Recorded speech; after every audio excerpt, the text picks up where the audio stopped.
Coast Cookbook and Speakeasy with Chef Justice Putnam.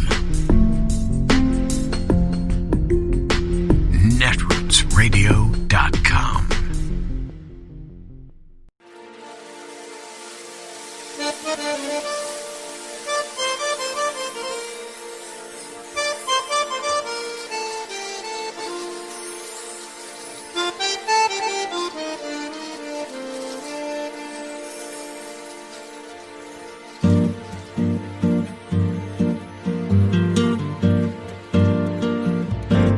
Je voudrais du soleil vert, des dentelles et des théères, des photos de bord de mer, dans mon jardin d'hiver. Je voudrais de la lumière, comme en Nouvelle-Angleterre. Je veux changer d'atmosphère, dans mon jardin d'hiver. Ma fleur sous la pluie de novembre, tes mains qui courent, je n'en peux plus de t'attendre.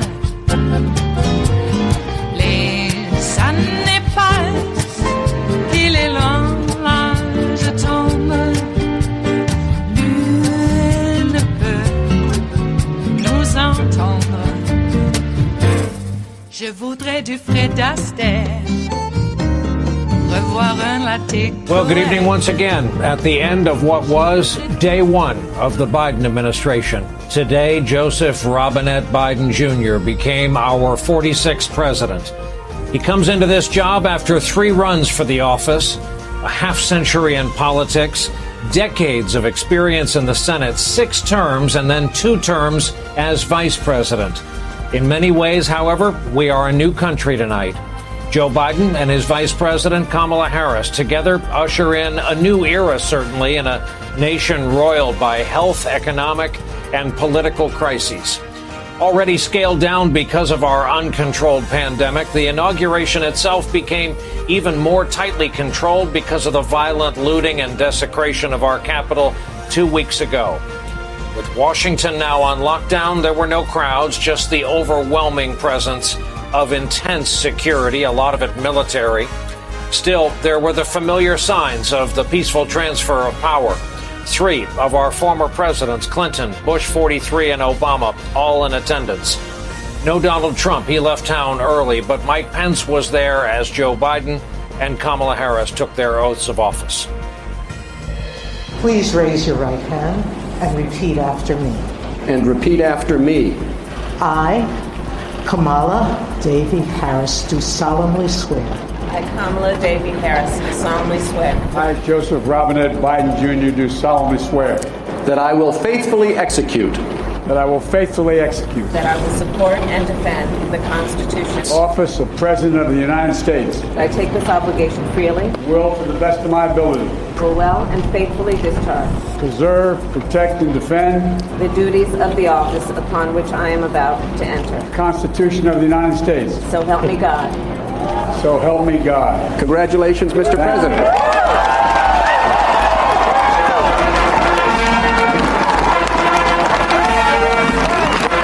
In taking Kamala Harris's oath, she made history in a big way, becoming the first woman to hold national office in our country, the first Black American, first person of South Asian descent to be elected to the second highest office in our land. She'll be at Joe Biden's side as they attempt to turn the page and solve the nation's daunting crises.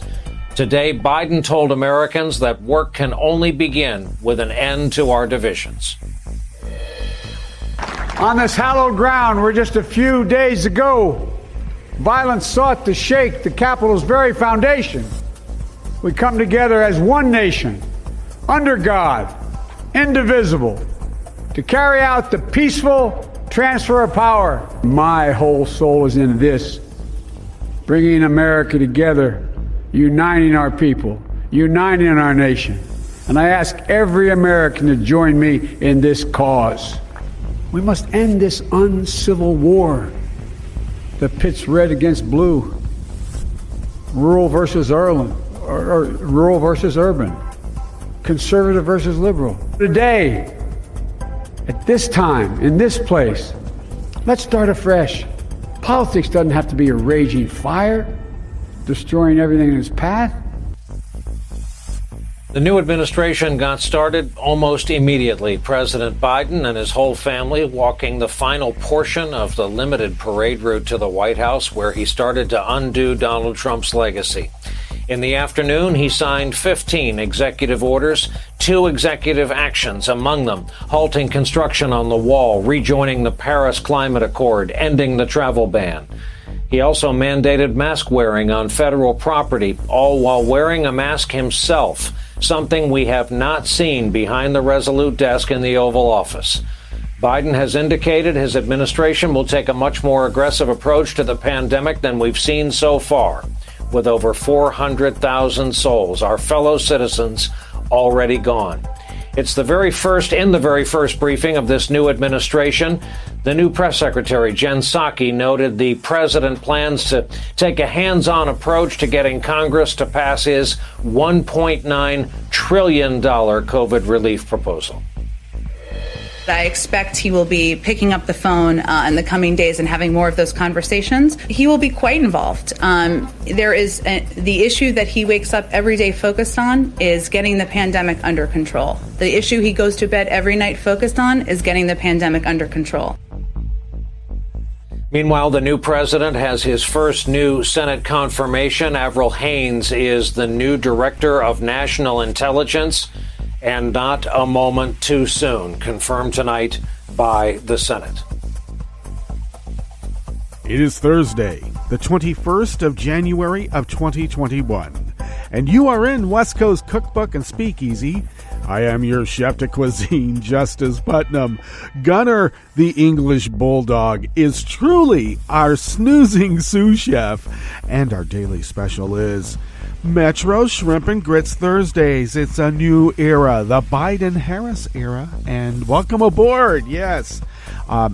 Isn't that air lovely now? Oh, my God. But I got to warn you, we got to get back to work. The midterms are coming up faster than you expect, and they will want to steal an election if they can get away with it again. They tried to steal this last one, but we were ready for them. Yeah, so we need to be ready for them every time. Just because we won the general doesn't mean we get to go to sleep like we always do for the midterms. No, we need to come back in even greater numbers in the midterms. It's the only way that we can keep them from cheating. We have to vote in numbers so great that they're unable to cheat. That's how we did it this last election, and that's how we need to approach every single one in the future. Otherwise, as that lady down there, I guess in Georgia or somewhere, some election official or elected said, if we don't cheat, we'll never be able to win an election again. Well, you know what? If we don't keep you from cheating, neither will we. So you got a choice.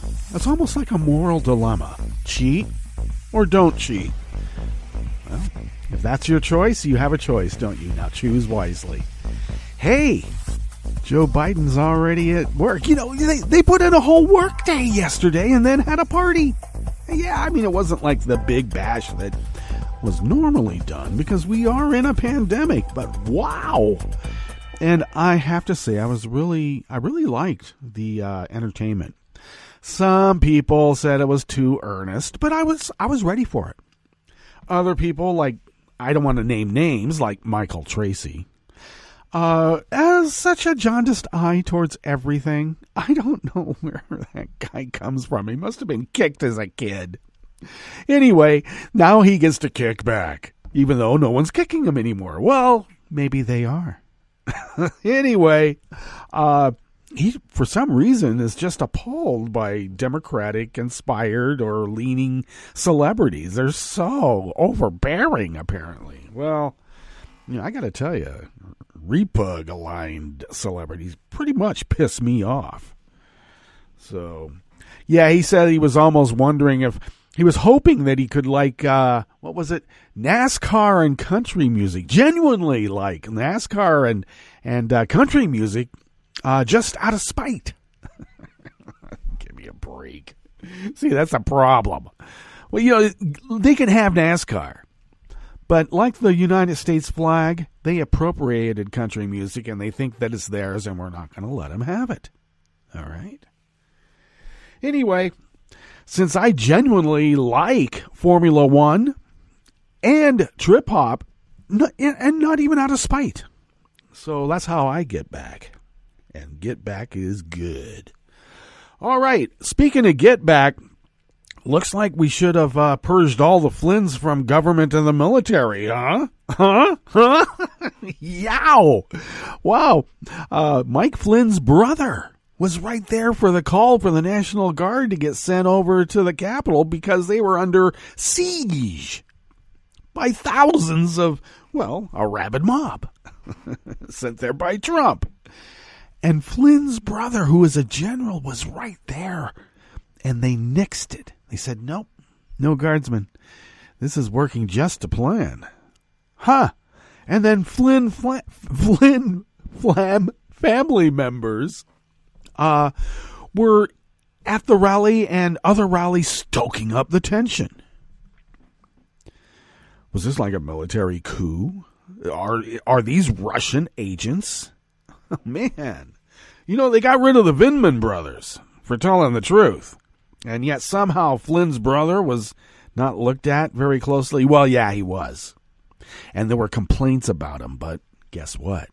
It was ignored. Why were they ignored? Who was president then? They're going to disappear that guy. It'll be like 4 years and it'll just like it never happened. I already hear people saying, I don't want to ever hear Trump's name again. I don't want to have to think about him anymore. Well, you know what? That is the wrong strategy to take. We need to confront it. We need to deal with it. And we need to make sure it never happens again. And ignoring a problem does not solve a problem. God, I feel like an adult all of a sudden. Anyway, I am of a certain age, so maybe I should just use it. Use the platform. So we need to keep it work. We need to, I got to tell you, my sentiment is now being expressed across a fairly large spectrum out there in at least the social media world. There are people who are old as us who have never seen the Democratic Party and and an administration of Democratic members so on board with each other, in unison, unified. And it's hard, because if the Republican Party did not exist, I swear, I foresee if it's just the Democratic Party running everything, we're going to have a parliament, okay? You think a third party is an issue, wait until you get 6. Okay? And we may even have more. If it's only the Democrats, that's why we need a loyal opposition, which we haven't had for quite a while. Maybe we could even say back to Reagan. Nixon, maybe, but I don't know. Nixon was still somewhat of an institutionalist, somewhat. Okay, well, on another front, just because I'll get back to the Flynn brothers, because that's a pretty big story there. But I would sort of like to have the fairness doctrine brought back in some fashion. Would that get rid of cable? Would that get rid of the internet? Would that get rid of us?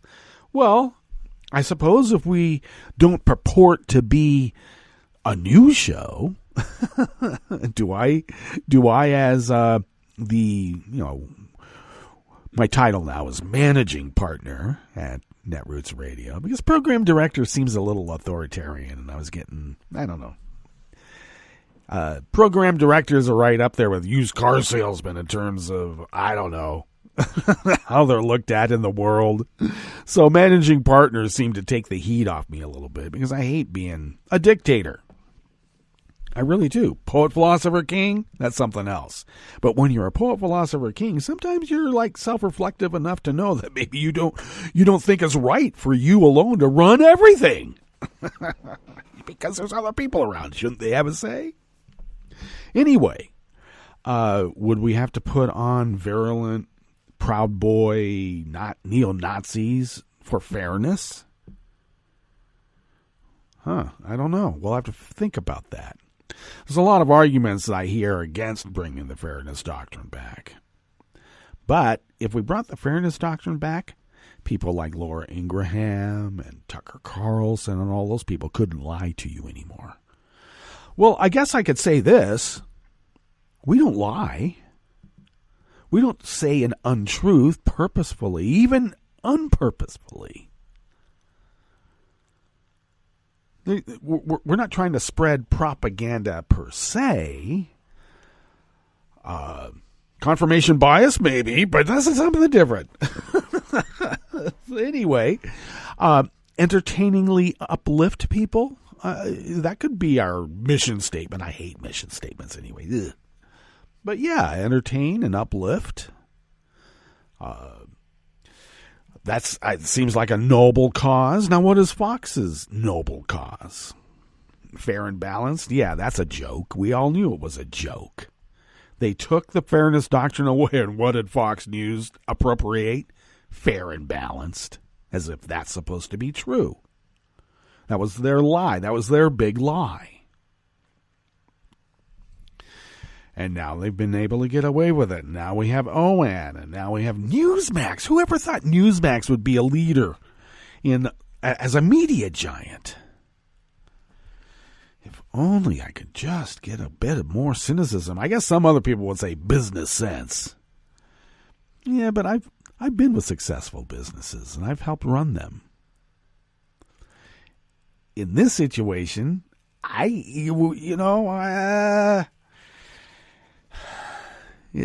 it seems untoward to get corporate cash. I don't know. We're doing something a little different here at Netroots Radio. We like to think. Hopefully. Perseverance is part of it. All right? Because this is the long haul. Things don't happen very fast in the world. Sometimes they take a while. I know some people get a little impatient because it takes generations, and we need to speed things up, obviously, in some ways, for some things. But we need to be prepared for the fact that in life, things usually take a while. 2 years from now, we will have the midterms. We need to work now. We need to get off of our laurels. Well, let's still enjoy it. I mean, I understand that too. Let's take it in, enjoy it, then we get back to work. Okay? Some of us are enjoying it and getting back to work too at the same time, because there's not much time left. Not much time at all. So, I would suggest let's get out the vote. Yeah, because what's going to happen now? They've already said it. They're going to suppress the vote. Georgia is trying to make it so that, early voting, that's socialism. What? Voting is socialism when you get right down to it. Can't have that. Okay, what's on the rest of the menu here at the Bistro Cafe, part of West Coast Cookbook and Speakeasy? You know what is Metro Shrimp and Grits Thursdays? A little bit of jambalaya. A little bit of spice in your life. Well, the NRA is in a double-barreled legal battle. See what I did there? In New York and Texas courts. Yep. And probably they're hoping they get, a better outcome in a Texas court. But we'll see. We'll see about that. The indicted Texas Attorney General, Ken Paxton, cannot wait to sue the Biden administration. No, he can't. He's looking for something, too. In fact, he doesn't even know what he's going to sue the Biden administration over, but he just knows he's going to, because they'll do something like, I don't know, say that it's okay for people to vote. That's enough for him to sue. And more than 600 immigrant kids are still separated from their families thanks to Trump. We cannot forget what this effort did. Ever. After the break, we move to the chef's table, where outreach by Tunisia's leaders has failed to quell youth unrest.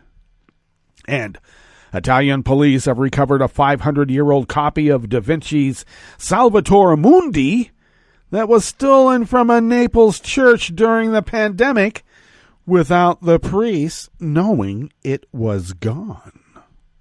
All that and more on West Coast Cookbook and Speakeasy. Bon appetit.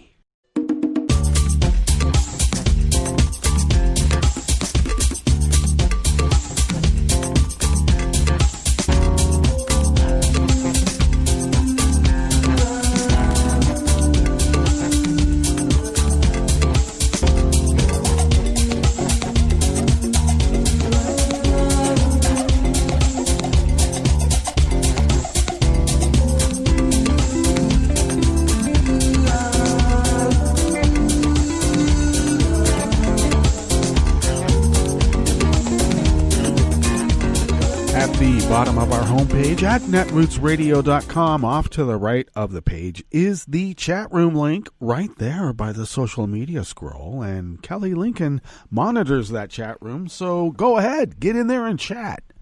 If you would take a look across the page from the chat room link there near the bottom of our homepage at netrootsradio.com, there is the link to our Patreon page, and that's there because though the bulk of how we do all of this comes out of our own wallets, we would be unable to do it without you. If you could afford an espresso-type coffee drink and send those funds to us once a month, we are able to stretch those dollars beyond compare, even on the quantum level. How do we do it? Through vast experience, almost a decade now. Almost. Just a few more weeks. Anyway, we do have vast experience in stretching those dollars, and when we stretch those dollars, we then are able to pay our bills, fly under the radar, as they say, and continue resisting this neo-Nazi takeover of our society, and we will not let it happen. Not one whit. And we have you to thank for allowing us to fulfill our civic duty, as the founders originally intended. Yes, indeed. Hey, it's a new era. It's the Biden-Harris era. God, it feels so good. But we got to keep working, all right? I got to tell you, if you don't look what's behind you, that's how you get stabbed in the back. Okay, we can't forget what's happened. If you would like to follow Netroots Radio on Twitter, it is so simple because Tom made it simple, and he takes care of our Twitter account. And you can find us at Netroots Radio. Thanks, Tom. Follow me, of course, on Twitter at Justice Putnam. Now, I've told everybody in the world, I'm telling you right now, that I post the show notes and links diary on Daily Co's about 10 minutes before showtime. Then I get that linked up on Twitter and other social media platforms, and you know what those are. And, that's what we do. So, follow me on Twitter. You can also follow the show on Twitter at Cookbook West. And probably one of the most important parts of this spiel is do pick up podcasts by way of Spreaker, Stitcher, TuneIn, iHeart, YouTube, iTunes, etc., etc., etc. Okay. Oh, God, it's a new era. I have to admit, it felt somewhat great, though I'm in a dilemma. Okay, maybe more precisely defined as a quandary, because I still have a sense of foreboding. Is this just residual from what people are saying? Getting out of an abusive relationship. You're still kind of jumpy when you hear the door slam, for instance. Even though it might just be the wind that slammed the door, it puts you on edge. I'm still there. Is it called PTSD? Maybe. But I will say that one component that has been sorely lacking for the last 4 years is the feeling that there's a great weight lifted. Now all we have to do is to make sure we're not crushed by it again. We know what it feels like.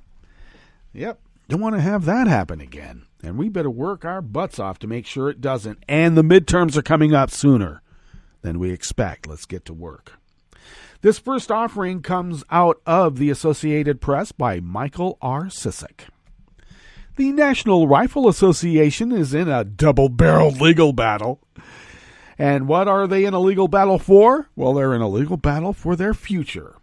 And they're moving forward with its bankruptcy case while fighting accusations that only sought Chapter 11 protection to avoid a potentially crippling lawsuit.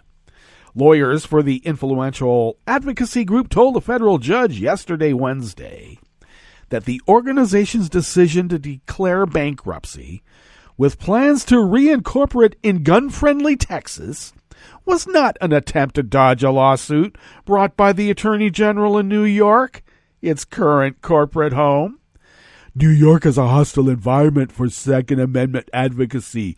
That's no secret, and it's no accident. NRA lawyer Sarah Rogers told the bankruptcy court judge Harlan Dwayne Hale at a hearing in Dallas in a really ridiculous accent by yours truly.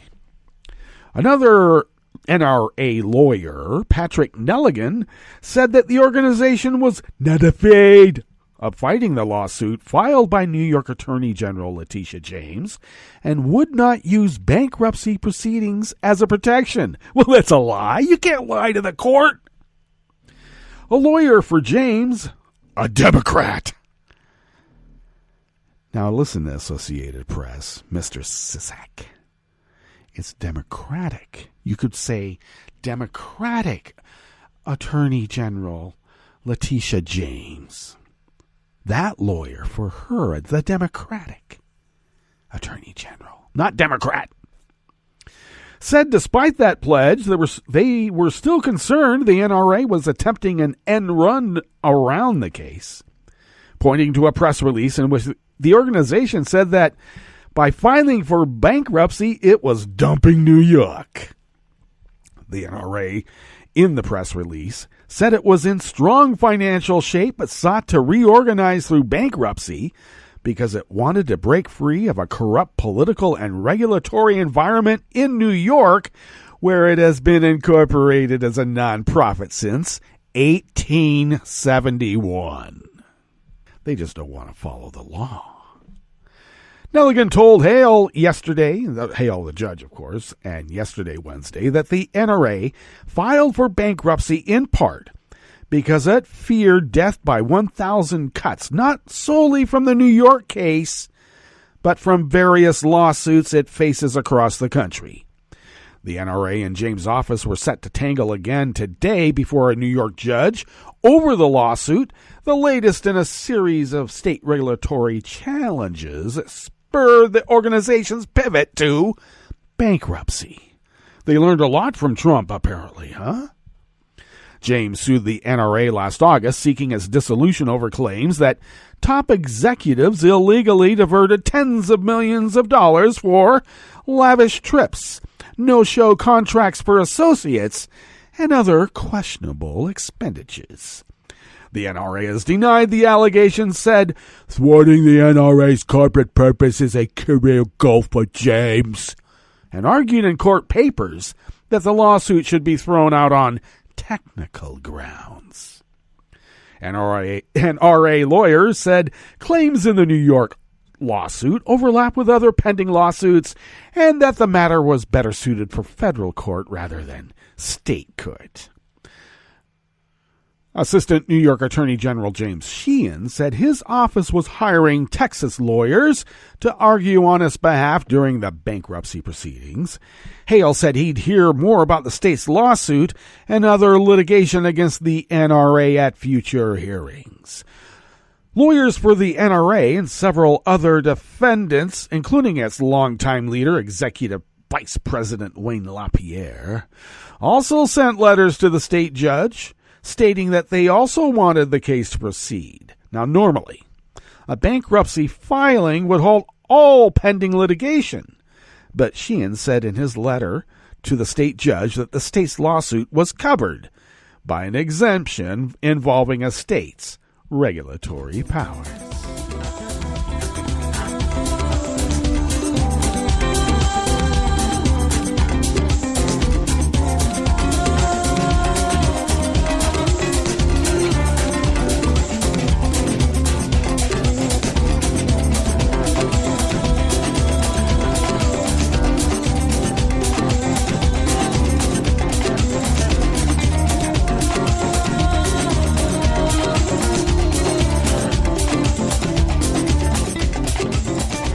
Donna Provencher of the American Independent brings us this next offering here in the Bistro Cafe of West Coast Cookbook and Speakeasy.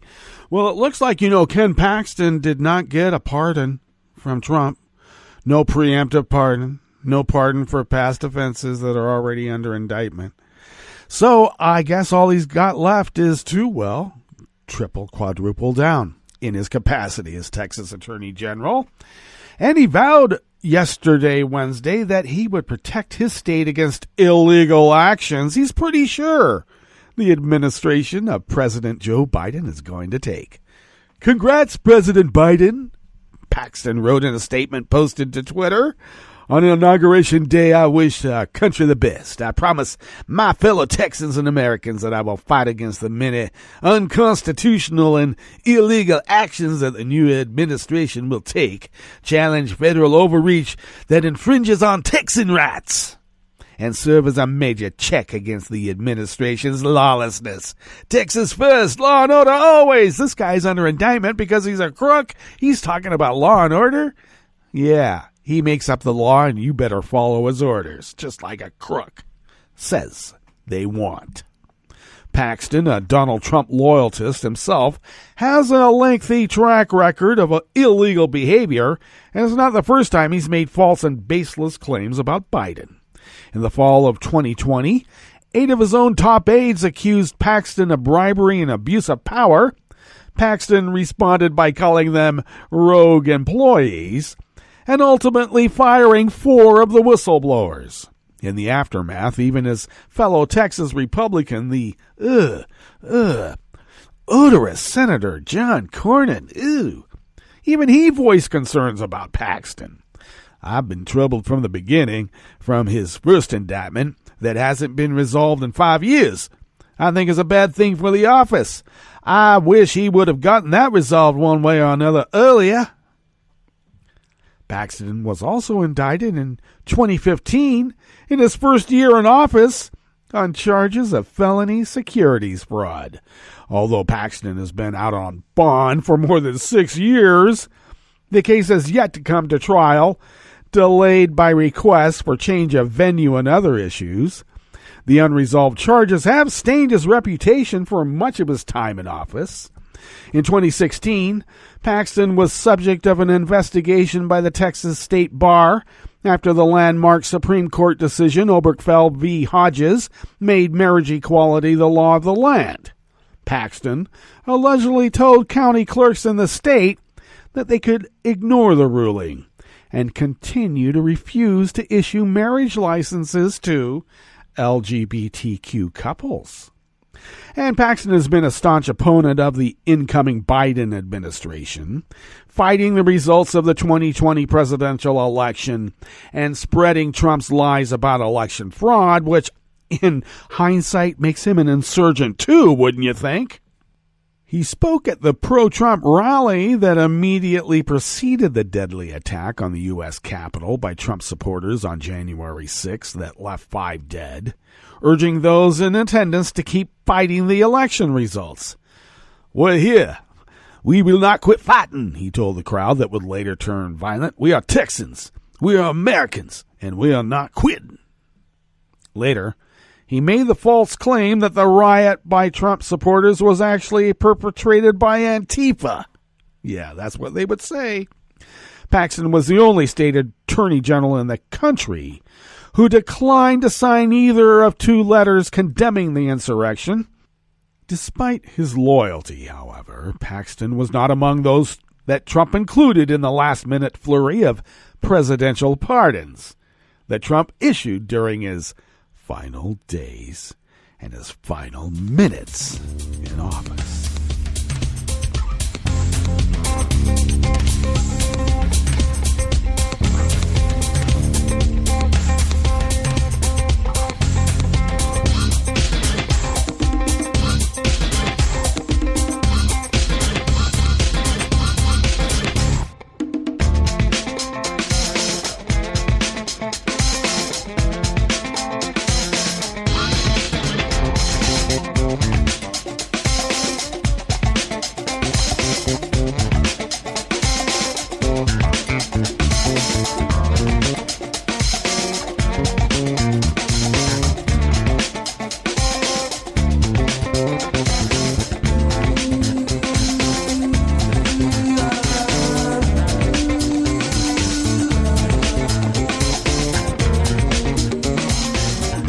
Amy Lou of the American Independent brings us this final offering here in the Bistro Cafe of West Coast Cookbook and Speakeasy Metro Shrimp and Grits Thursdays.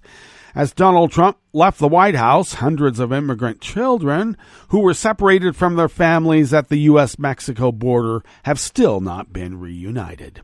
Lee Gallant, Deputy Director of the Immigrant Rights Project at the ACLU, who has led legal challenges to the Trump administration's family separation policies, confirmed in an email yesterday, Wednesday, that parents of 611 children had not yet been found since the practice was implemented in the summer of 2017. The Trump administration's family separation practice will go down as one of the most inhumane immigration practices in this country's history, Gellner said. He added that the incoming Biden administration must do everything it can to help the families that were separated, indeed. And I actually think that Joe is on a fast track to find every single one of these family members by any and every means possible. So good for them. And I think the Trump administration and their lackeys should be standing before The Hague. We'll have to change our laws to allow that to happen. But we can work on changing those laws while these people are in jail in Leavenworth. Wouldn't that be good? Yes, it would. All right, let's get to our break. And when we get back from that break, we will go through weather from around the world, and we will finish up with the stories that we have curated for you today. You are listening to West Coast Cookbook and Speakeasy, and we will be right back. You are listening to netrootsradio.com. Please hang up and try again.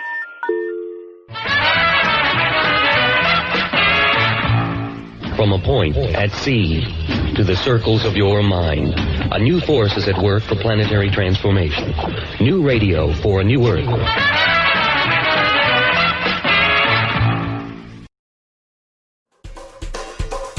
This is Scientific American's 60 Second Science. I'm Jason Goldman.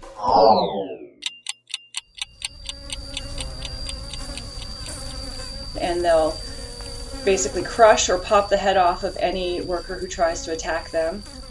If you're a honeybee, a hornet attack could be the last thing you ever experience.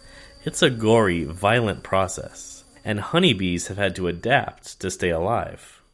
You've probably heard of those murder hornets that recently turned up in North America. This is not a story about those. This research takes us east to meet their cousins. Wellesley College biologist Heather Maddala went to Vietnam to understand how Asian honeybees defend themselves from the hornets there. And in Vietnam, that's the giant hornet, Vespa.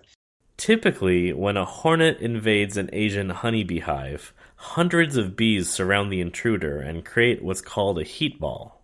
With the hornet caught in the center, the heat goes up and the oxygen goes down. The bees literally cook and choke the hornet to death. But Vespa has figured out a way to avoid this trap. Giant hornets will hunt honeybees on their own and grab them one by one. But what is really lethal to honeybees is when they flip into a multiple hornet attack strategy. And when they do this, they essentially want to kill all the adult defenders so that the colony is no longer protected. But in the face of this deadly bum rush, Asian honeybees have resorted to the scatological. And a lot of the beekeepers hadn't noticed them, or if they had, they didn't know what they were. But there was a handful of beekeepers who had seen these spots. Those spots, it turned out, were poop. The hive's decision to dip into the dung pile didn't come lightly, though. The alternative to covering their house in was annihilation of the colony in the face of an overwhelming giant hornet invasion. And then at a certain point, the workers in the colony decide it's a lost cause and they'll abandon ship and everyone will leave. And that leaves the entire colony undefended. So at that point, the hornets can successfully, without any interference, break into the nest and occupy it. And when they take over a nest, what they do is ferry the bee larvae inside back to their own hornet larvae so that they can eat them. One beekeeper told Maddala and her colleagues that he had seen the honeybees collecting bits of water buffalo dung.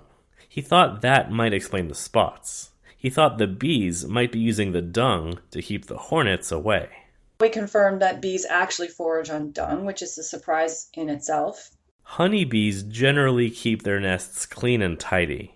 They're good at keeping diseases and pathogens out, two things that could be hiding in animal poop.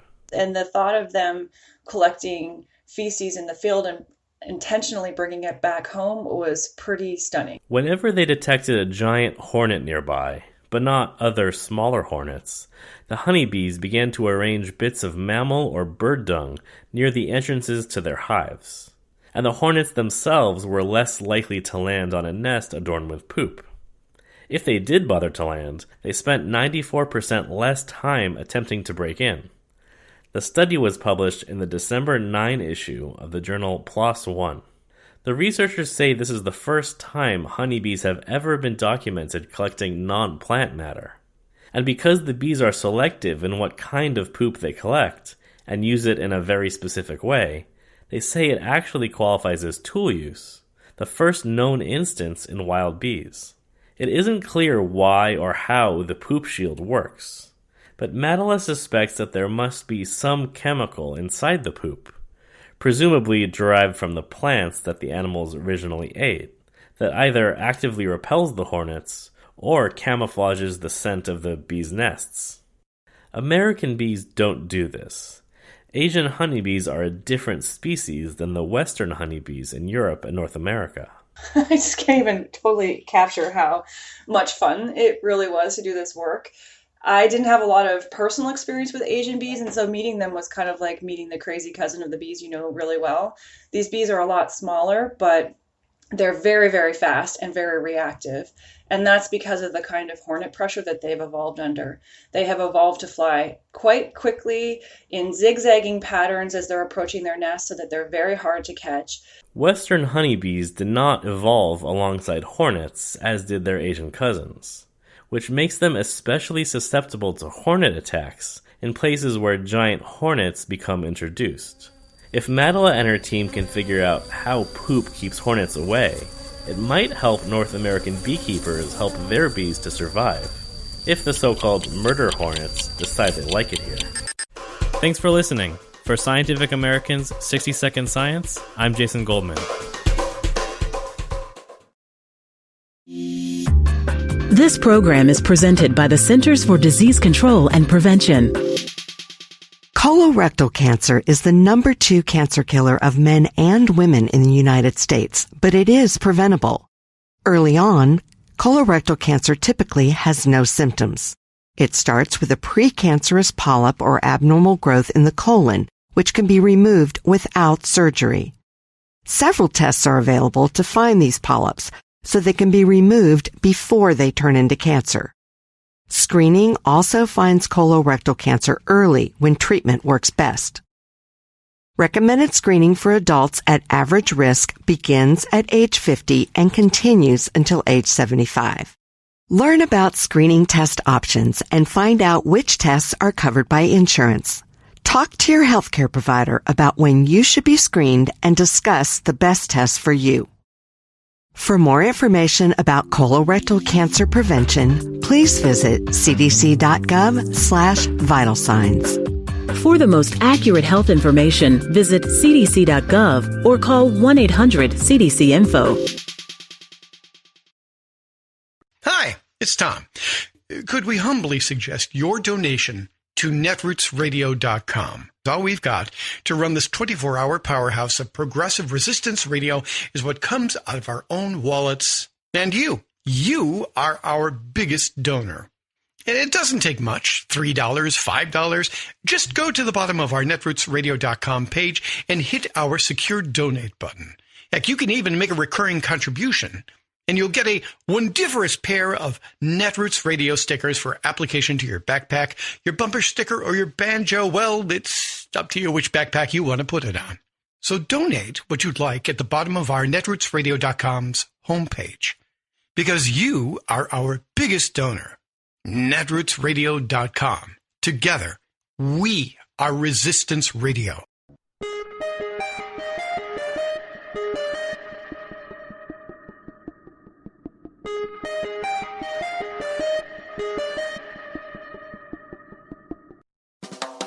Welcome to 60 Second Civics, the daily podcast of the Center for Civic Education. I'm Mark Gage. The Declaration of Independence states that all men are endowed by their Creator with certain unalienable rights. In the final draft edited by Congress, the word inalienable was inadvertently changed to unalienable by a copyist. But what does inalienable rights mean? Inalienable rights are rights that we are unable to give up, even if we wanted to. According to the concept of inalienable rights found in the Declaration of Independence, liberty is such a right. That means that if we signed a contract to be a slave, we would not have an obligation to keep it. Despite the contract, no one would have a right to enslave us. Having rights that are inalienable does not mean they cannot be attacked by our being arbitrarily killed, imprisoned, or otherwise oppressed. It means that such acts are not morally justified, and that we have a ground for moral complaint. That's all for today's podcast, 60 Second Civics, where civic education only takes a minute.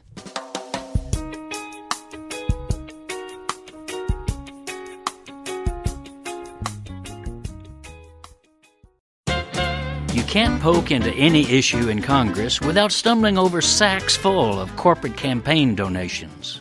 And the recent eruption of pro-Trump mob violence inside the U.S. Capitol exposed boodles of that special interest cash to public view, much to the embarrassment of major Wall Street banks, Silicon Valley tech giants, and CEOs of brand-name corporations. Hundreds of thousands of their political dollars were traced to the mayhem in our Capitol. Specifically, their money was going into the coffers of 147 Republican lawmakers who backed the fraudulent Trumpster attempt to overthrow last fall's presidential election. Acknowledging the damage these revelations did to their public image, the corporate interests responded forcefully. How? They issued press releases condemning violence. Well, that'll make things better. Okay, in fairness, quite a few firms added a bit of bite to their bark by suggesting that maybe they wouldn't be so cavalier about tossing out political contributions in the future. Citigroup, J.P. Morgan, and Goldman Sachs announced that they would, quote, pause donations to all candidates.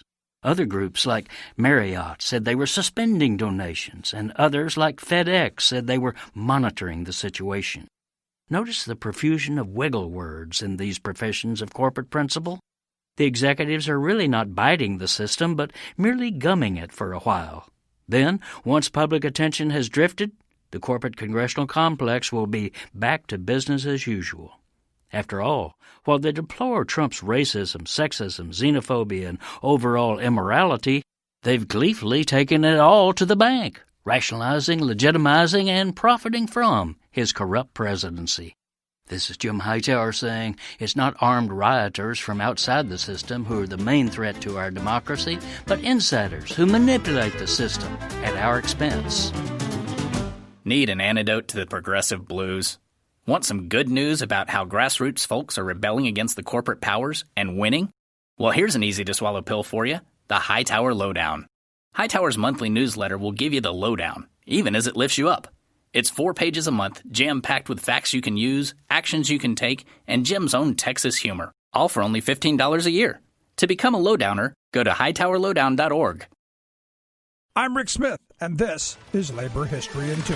On this day in labor history, the year was 1973. That was the day oil, chemical, and atomic workers struck Shell Oil over health and safety issues. OCAW had been involved in lobbying for the passage of OSHA and other environmentally related acts. Their members worked in some of the most dangerous, most toxic industries in the country. By 1972, they demanded contract language for health and safety committees on the job. The oil company countered with accusations that improved safety proved too expensive and that OCAW used the issue to assert union control over the production process. The other oil companies eventually settled in OCAW's favor, but Shell would not budge. And so, the OCAW called a strike at 8 facilities and a boycott of all Shell products. They also successfully enlisted the support of environmental organizations by stressing toxic chemical exposure and hazards faced by workers and the public alike. Picket lines were solid and thousands honored the boycott. Sales for Shell fell by 25%. After 4 months, the strike fund was nearly drained. Shell exploited internal divisions among members at a Texas plant and negotiated a separate settlement. What health and safety language Shell did agree to was non-binding. The union was broke, and the strike ended in compromise in early June. Despite this, as historian Robert Gordon notes, OCAW was able to gain strong health and safety language at all other oil companies for the first time, heightened public awareness of health hazards confronting millions of workers, and pressured OSHA into adopting stricter standards. Perhaps more importantly, the strike solidified the tentative Labor Environmental Alliance. Having merged with the United Steelworkers, the union continues to secure safe working conditions through contracts and alliances today.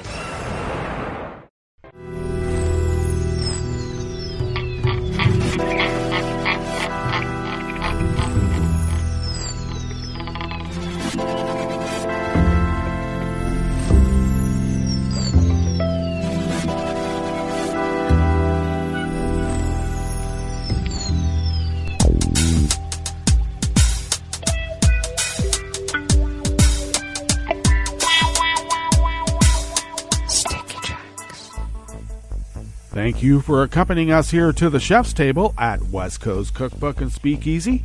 We always begin, whether from around the world, along the banks of the Rogue River. In the Rogue River Valley of Southern Oregon on the west coast of the continental United States of America, where it is currently 31 degrees Fahrenheit and expecting to have a high of about 54 or so.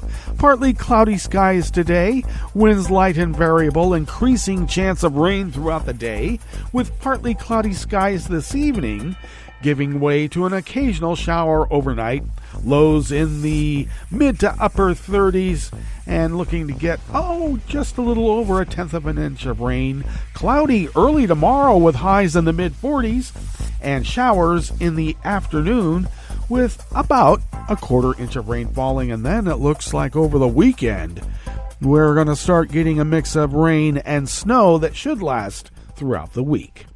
Confirmed cases of coronavirus in Jackson County in the southern part of Oregon now stand at 7,004, with 85 confirmed deceased. Pollen right outside the window here in Rogue River proper is rated at none. The air quality index for the region is good at 27 parts per million, and the daytime UV index is low at 2. Barometric pressure is falling at 30.07 inches. Visibility is at 8 miles, and relative humidity is at 95%.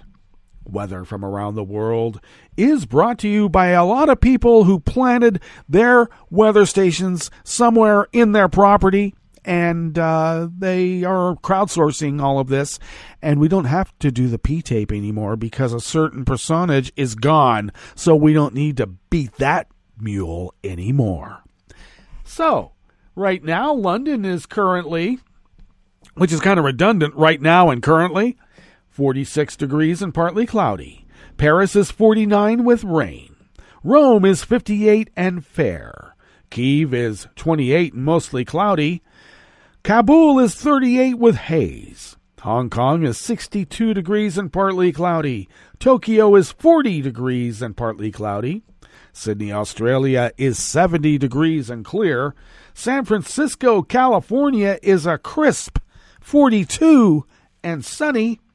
And New York, New York is a freezing 32 degrees Fahrenheit and partly cloudy. And that is weather from around the world, brought to you by people's weather stations that they crowdsource.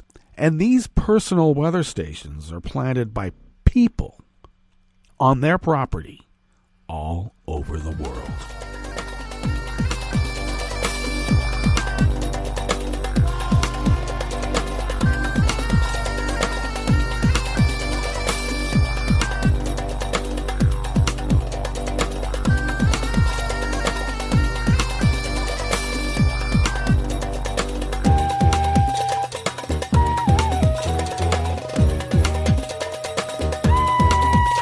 Anonymous Reuters staff bring us this first amuse-bouche here at the chef's table at West Coast Cookbook and Speakeasy. Tunisian youth clashed with police overnight, maintaining their protests and riots over economic difficulties, despite efforts by the president and the prime minister to calm tensions. Your voice is heard and your anger is legitimate, and it is my role and the role of the government to work to realize your demands and make the dream of Tunisia to become true, Prime Minister Hakem Machichi appealed to the protesters on national television on Tuesday night. Hours later, dozens of people throwing projectiles and setting barricades on fire faced off with police firing tear gas at the Tunis suburb of Arania. Unrest was reported in other cities as well, the fifth straight night of protests that prompted Tunisia to deploy the army to try to keep order. The unrest has shaken the country just as it marks 10 years since an uprising over similar frustrations that pushed out a longtime autocrat, ushered in a new democracy, and unleashed the Arab Spring uprisings.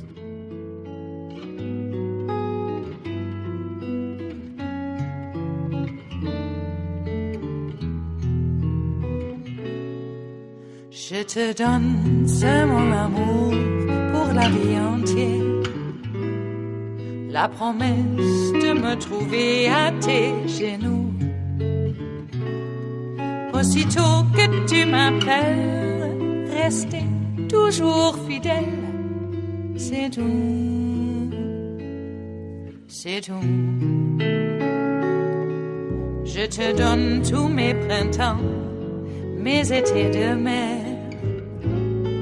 Mes automnes, quand les feuilles tombent partout. Si ce n'est pas une bonne affaire, je te donne tous mes hivers.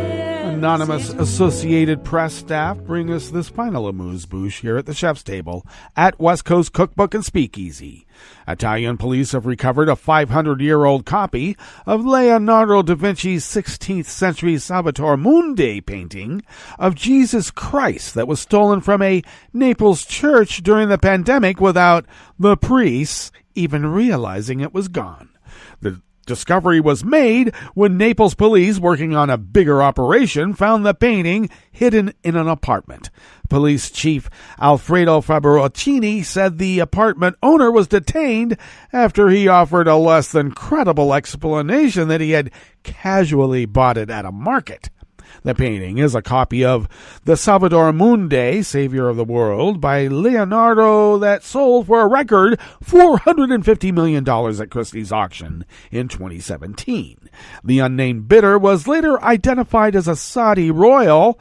It was supposed to have been unveiled a year later at a museum at the Louvre Abu Dhabi, but the exhibition was delayed indefinitely, and the work has not been seen in public since.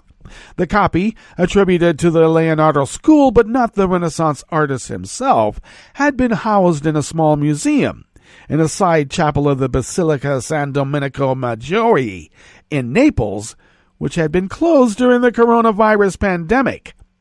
The police chief said the discovery was particularly satisfying because we resolved the case before it was created, he explained. The painting was found, but its custodian had not realized it was stolen. Wow. All right, that brings us to the end of our broadcast period for the day. But you do know Netroots Radio will broadcast on, and we're going to meet up tomorrow for Blue Moon Spirits Fridays. We get to celebrate with French 77s. So do stay tuned to Netroots Radio all day and all night for all the breaking news as it breaks. And we'll meet up here tomorrow, right here, in West Coast Cookbook and Speakeasy. Bon appetit.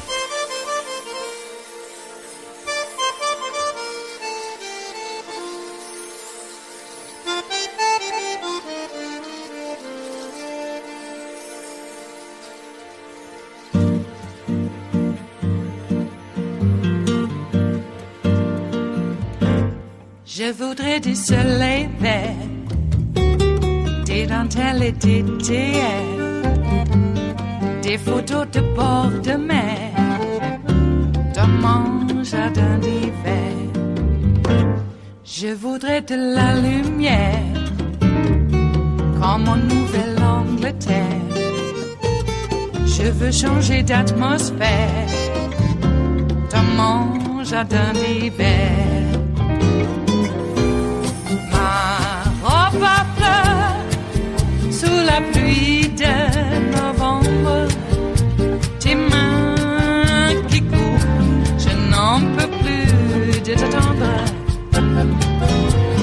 Les années passent, qu'il est loin, là je tombe. Nul ne peut nous entendre. Je voudrais du Fred Astaire, revoir un latte Coel. Je voudrais toujours te plaire dans mon jardin d'hiver. Je veux déjeuner par terre comme au long de golfe clair, t'embrasser les yeux ouverts dans mon jardin d'hiver. Ma robe à fleurs sous la pluie de novembre. Tes mains qui courent, je n'en peux plus de t'attendre. Les années passent, il est loin, là je tombe. Nul ne peut nous entendre. Ba-da-da-dum-di-da-dum. Ba-da-da-dum-di-da-dum. Ba-da-da-dum-di-da-dum. Dans mon jardin d'hiver. Ba-da-da-dum-di-da-dum. Ba-da-da-dum-di-da-dum. Ba-da-da-dum-di-da-dum. Dans mon jardin d'hiver. Dans mon jardin d'hiver. Dans mon jardin d'hiver.